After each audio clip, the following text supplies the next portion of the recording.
اگه بدونی یه سبزی ارزون مثل تره میتونه چربی شکم رو آب بکنه، کبدت رو پاکسازی بکنه و حتی با سرطان مبارزه بکنه، از کنارش راحت رد میشی؟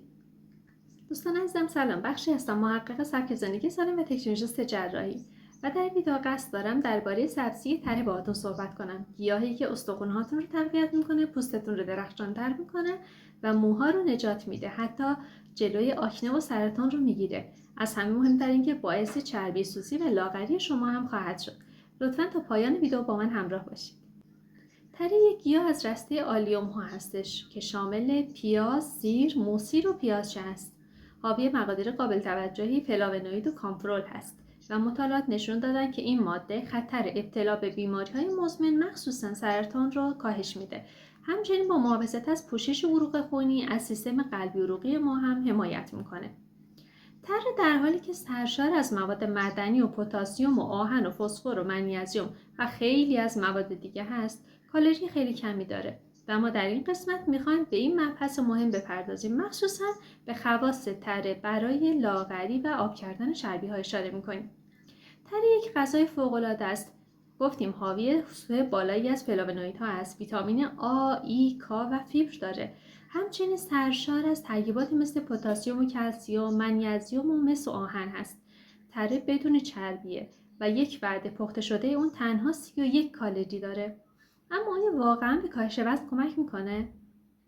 ببینید، در هر 100 گرم غذای پخته شده تره فقط 31 کالری وجود داره.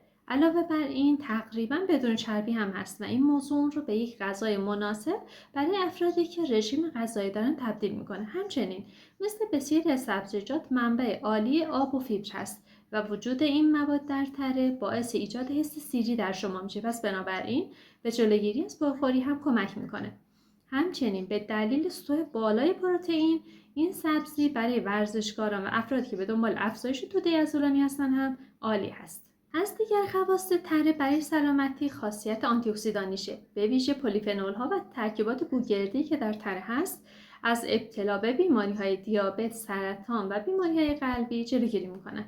تره همچنین خواص ضد میکروبی هم داره، چون منبع عالی ماده‌ای به نام آلیسین هست. این ترکیب بسیار مفید هست و خواص ضد میکروبی به تره اضافه میکنه، باعث کاهش کلسترول بد خون میشه و خاصیت ضد سرطانی میشه و ترکیبات کامفرول و آلیسین از بدن شما در برابر بیماری ها محافظت میکنن.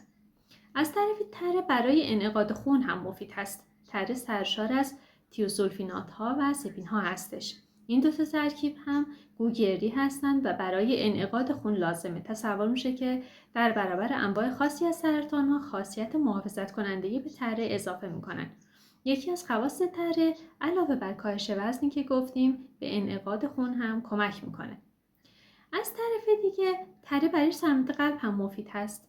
به دلیل مقدار فولاد موجود در تمام طول این گیاه، تره دوستدار قلب هست. این ترکیب به محافظت از پوشش عروق خونی در برابر آسیب‌ها خیلی کمک میکنه و همچنین جلوی حملات قلبی و بیماری ها رو میگیره. اجازه بدید برسیم به خواص دیگر تره برای بدنمون، این که میتونه قدرت سیستم ایمنی بدن رو افزایش بده. مقدار قابل توجهی ویتامین آ داره که برای سیستم ایمنی ما حیاتی و ضروریه. این ترکیب برای کاهش التهاب و تقویت بدن هم مفیده و به مبارزه با عفونت‌ها هم کمک میکنه. از طرفی تره به بهبود هضم غذا هم کمک میکنه. میپرسید چطوری؟ تره منبع شگفت‌انگیزی از فیبر هست. تقریبا گفتیم که در هر 100 گرم تره به اندازه 1.8 تا 9 گرم فیبر وجود داره. علاوه بر این فیبر موجود در تره هم محلول هم نامحلول. فیبر محلول روند هضم منظم رو تضمین میکنه و هم میتونه راه حل مناسبی برای رفع یبوست در افراد باشه. فیبر نامحلول هم در دستگاه گوارش باقی میمونه، روده ها رو تمیز میکنه و حرکات روده رو تقویت و تسهیل میکنه. فکر میکنید تره برای سلامت سیستم عصبی هم مفید باشه؟ باید بگم که بله، تره برای سلامت سیستم عصبی ماست بسیار ضروری است. در میان سبزیجات سبز تره منبع بسیار خوبی از ویتامین B6 هست که این ویتامین مسئول سلامت سیستم عصبی ما هست. یه سبزی برای کاهش خستگی و تسکین اثرات اضطراب و استرس روزمره ضروری هست. بنابراین وجود سطوح بالای منگنز در سبزی تره و ویتامین C و فولاد اون به حفظ تمرکز و جلوگیری از خستگی روزانه شما خیلی کمک میکنه. تره به دلیل اینکه جالبه بدونید تره برای بینایی ما هم خاصیت زیادی داره. رادیکال‌های آزاد میتونن تهدید بزرگی برای بینایی شما باشن و میتونن به سطوح چشمتون آسیب بزنن که این موضوع منجر به بیماری‌های چشمی و انحطاط ناشی از افزایش سن میشه. همچنین سبزی تره مثل هویج میتونه منبع خوبی از کاروتن و لوتئین باشه که به بهبود بینایی و کاهش خستگی چشم خیلی کمک میکنه. آب مروارید که شنیدید یک وضعیتی در چشم که میتونه منجر به کدر شدن عدسه چشم بشه و این بیماری در نهایت میتونه منجر به نابینایی بشه اگر درمان نشه. سالانه هم تعداد زیادی از بزرگسالان بالای 40 سال در سراسر جهان به این بیماری مبتلا میشه. در صورت عدم پیشگیری میتونه برای بازگرداندن دید چشم نیاز به جراحی باشه. با این حال ترکیبات موجود در تره مثل زارزانیت و لوتئین یک سطح محافظتی عالی در برابر آب مروارید ایجاد میکنه و به کاهش خطر ابتلا به اون خیلی کمک میکنه. دوست عزیزم میخوام اینجا درباره خواص تره برای کاهش فشار خون باهاتون صحبت کنم. تعجب نکنید چون سرشار از پتاسیمه. مصرف منظم این ترکیب برای کمک به کاهش فشار خون مفید هست. پتاسیم با بهبود انقباض مایچه‌های قلبی، جریان خون و در نتیجه اکسیژن رسانی رو در بدن ما افزایش میده. گشاد کردن عروق خونی توسط مواد مغذی موجود در تره خطر بروز حملات قلبی و بیماری‌های مختلف رو کاهش میده. از طرفی تره برای افرادی که مشکلات کلیوی دارند هم مفید است. در میان سبزیجات تره دارای خواص ادرارآور باور نکردنی هست. یک دیورتیک طبیعی هست. سدیم کمی داره باعث دفع آب و سدیم اضافی از بدن میشه. با خلاص شدن از تره سموم و سمزدایی بدن این فرایند میتونه برای کلیه‌های شما فوق‌العاده مفید باشه. دیورتیک‌های طبیعی یا ادرارآورهای طبیعی میتونن به کاهش فشار خون و کاهش احتباس آب و نمک در بدنتون کمک بکنن و این موضوع به مبارزه با بیماری‌های پوستی مثل سلولیت هم کمک خواهد کرد.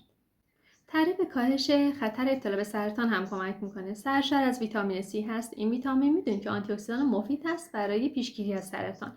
آسیب اکسیداتیو اغلب یکی از دلایل ایجاد تومورها در بدن هست که ویتامین C باعث جلوگیری از این اتفاق در بدن میشه. و گفتیم تره سرشار از ویتامین C هست. پس در رژیم غذایی روزانه‌تون حتما به این مورد هم توجه خاصی داشته باشید. از طرفی از خواص تره برای دیابت نوع 2 هم غافل نشید. مصرف تره به دلیل کم کالری بودن و داشتن شاخص گلایسمی پایین در رژیم غذایی بیماران دیابتی نوع 2 عالی هست. علاوه بر این منبع عالی فیبر و ویتامین K هست که در این رژیم غذایی خاص ضرورت داره. همچنین تره گفتیم آلیسین داره که این ماده مغذی بدن رو در برابر نوروپاتی دیابتی هم محافظت میکنه. سطوح بالای مس و آهن موجود در تره هم میتونه به بازسازی سلول‌های آسیب دیده و تامین مواد مغذی مورد نیاز برای رشد کمک بکنن. دوست خوبم اگه تا اینجای ویدیو برات مطلب جدید و آموزنده‌ای داشته لطفاً لایک و سابسکرایب کن و کلمه مفید رو برام کامنت کن تا برسیم به خاصیت تره در تقویت استخوان‌ها. تره با داشتن سطوح بالای ویتامین K و کلسیم فعالیت پروتئین استوکسین رو تقویت میکنه. استفاده از تره در رژیم غذایی به شما کمک میکنه که خطر پوکی استخوان و سایر بیماری‌های استخوانی رو کاهش بدید. با افزایش ویتامین K تراکم استخوانیتون بیشتر میشه و از شکستگی و سستی استخوان‌ها مخصوصا در سن بالا جلوگیری بشه. اما دوستان عزیزم برگ سبز تره به عنوان یک محافظ در برابر آفتاب سوختگی هم توصیه میشه. منبع عالی ویتامین C و بتا کاروتن هست. به همین دلیل هم میتونه جایگزین طبیعی برای محافظت از آفتاب سوختگی باشه. این گیاه یک مانع طبیعی در برابر اثرات مضر نورهای UV خورشید ایجاد میکنه و در عین حال سلامت پوست شما رو بهبود میبخشه. همچنین تره موادی مثل منگنز و گوگرد رو داره. این دو تا ماده برای سلامت موهای شما هم بسیار مفید و ضروری هستش. مقادیر خیلی بالای آهن موجود در تره به تقویت رشد مو کمک زیادی میکنه. مصرف منظم این سبزی میتونه به شما در جلوگیری از درمانهای تهاجمی و گرون قیمت مو خیلی کمک بکنه. اما اجازه بدید برسیم به یک بیماری پوستی که خیلی ها میلیون ها نفر در سراسر جهان بهش مبتلا هستند. آکنه یا جوش صورت. علت این بیماری از عدم تعادل هورمونی تا کمبود مواد مغذی در بدن متفاوت است. با استفاده از گیاه تره میتونید یک ماسک صورت طبیعی خانگی تهیه بکنید و استفاده کنید. در کاهش علائم و جای زخم آکنه کمک زیادی میکنه. آب برگ تره رو بگیرید، روی ناحیه آسیب دیده بمالید. پوست شما منیزیم، آهن و آنتی اکسیدان‌های موجود در آب تره رو جذب میکنه و این کار به ترمیم سلول‌های آسیب دیده و کاهش التهابات ناشی از آکنه خیلی کمک میکنه. اما دقت کنید، در حالی که خواص تره بسیار بسیار زیاد هست و مصرف اون برای اکثر افراد بی‌خطره، اما چند تا عارضه جانبی بالقوه هم داره. از جمله این عوارض جانبی یکیش آلرژی هست. بعضی افراد ممکنه به تره یا سایر اعضای خانواده آلیوم مثل پیاز و سیر حساسیت داشته باشند و واکنش‌های آلرژیک میتونه یکی از علائم خفیف مثل خارش یا کهیر تا علائم شدیدتر مثل تورم گلو یا مشکلات در تنفس رو نشون بده و متغیر باشه. اگر پس از مصرف تره علائمی از آلرژیک رو دیدید، حتما پزشک مراجعه بکنید و مصرفش رو محدود بکنید. مشکل دیگه مشکلات گوارشی هستند. تره حاوی فروکتان هست. هضم این کربوهیدرات برای بعضی از افراد دشوار هست. میتونه علائم مثل نفخ و گاز و درد شکم رو منجر بشه. پس اگر به فروکتان ها یا انواع دیگر کربوهیدرات ها حساسیت دارید، بهتر هست از مصرف تره خودداری بکنید. مورد بعدی از مضرات تره و محدودیت مصرفش تداخل دارویی هست. تره حاوی ویتامین کا هست. میتونه در عملکرد داروهای رنگ کننده خون مثل وارفارین تداخل و اختلال ایجاد بکنه. پس اگر از داروهای رنگ کننده خون استفاده میکنید، مهم هست که قبل از مصرف مقادیر زیاد تره یا ایجاد هر گونه تغییر قابل توجه در رژیم غذاییتون حتما با پزشکتون مشورت و صحبت بکنید. همچنین تره با بعضی داروها مثل لیتیوم و دیورتیک ها هم ممکن هست تداخل داشته باشه. پس به این موارد هم دقت خاصی داشته باشید. دوستان عزیزم، ممنون از اینکه تا پایان ویدیو همراه هم بودید. لطفاً همیشه مراقب سلامتیتون باشید. اگر مطلب مفید آموزنده داشتید، لطفاً لایک و سابسکرایب کنید، برامون کامنت بنویسید. متشکرم از نگاهتون. خدا نگهدار.